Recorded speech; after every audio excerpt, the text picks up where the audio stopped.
What's going on, guys? Sam Adams here, and today I want to talk about some news that came out yesterday that's kind of signifying in my mind the end of a generation for Microsoft. So without further ado, let's go ahead and jump into it. So you probably thought I was going to be talking about the Xbox 360, however I am not. I'm going to be talking about the Kinect for the Xbox One because it was announced yesterday on GameSpot.com that a new dashboard update for the Xbox One is actually taking away the ability to maneuver across the screen with those gestures that were kind of included with the Kinect experience. I do want to clarify, however, that games that use the Kinect and certain applications like Skype will still be able to use the Kinect's capabilities, but for the most part, the Kinect itself has been taken out of the core of the Xbox One experience, which in my mind is kind of signifying that Microsoft has acknowledged that it was a failed peripheral, and they're just kind of trying to shy away from identifying the Xbox One with the Kinect itself. Personally, I never thought that the Kinect would be successful on the Xbox One. It had some potential on the Xbox 360 just because the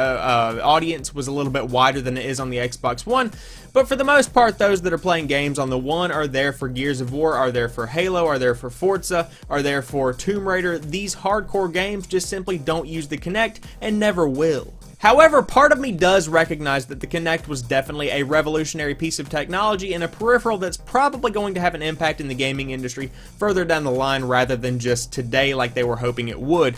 What I mean by this is that, remember the NES controller? You know, the little square controller that has two face buttons, two start and select, and then a D-pad. Imagine if we had never tried anything new.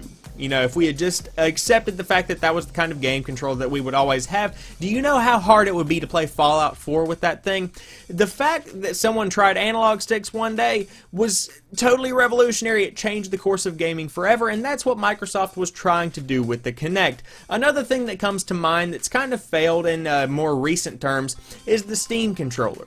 These Steam controllers were primarily meant to be used with the new Steam boxes that are slowly hitting the market, and they're developed by a whole bunch of different companies, but the basic premise is that it's priced similarly to a PlayStation 4 or an Xbox One, but it functions like a gaming PC. It runs on a Steam operating system and has direct access to the Steam store, and you download all of your games digitally the same way you would if you were just playing on PC, and Steam wanted to make a controller that would compete alongside the Xbox One and the Xbox 360 controllers that were compatible with this thing, so that it would give gamers another option and maybe carve themselves out a little niche in the long run for the console, peripheral market, so to speak. However, like the Kinect, it was trying to be revolutionary in the long run. Steam was trying to figure out a new way to change up the controller game because since I can remember, the exception being the PlayStation 1 without analog sticks, I've always had two analog sticks, I've always had some face buttons, I've always had a D-pad, except for the Wii, which is kind of strange. But for the most part, controllers have stayed primarily stagnant over the course of the past decade or so, and Steam was looking to try and change that up.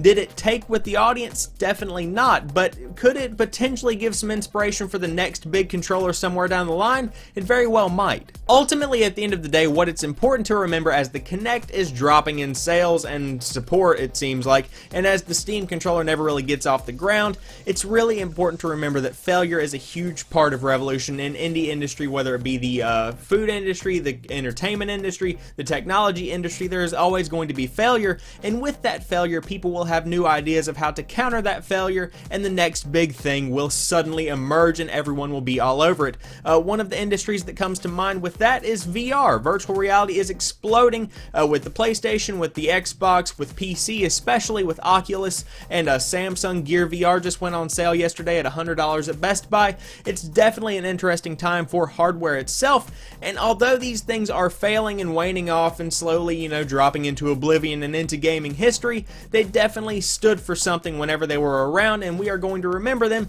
as revolutionary going forward. So there you guys have it. Hope you've enjoyed this video. If you did, drop me a like down below and comment what you think about the Kinect. Did you ever use it on the 360 or the Xbox One? Did you ever use the Steam controller? Did you pick one up yesterday when they came out? Have you seen them? What do you think about that? Let me know in the comment section down below. And of course, if you are new to the channel or you've never seen any of my other content, I do upload new stuff like 3 or 4 days a week depending on the week. So there's always something new right here on the channel when you drop by to watch some videos. And as always, I want to thank each and every one of you guys for watching this particular video. I'll talk to you soon. I'm going to go play some more Fallout 4. Peace.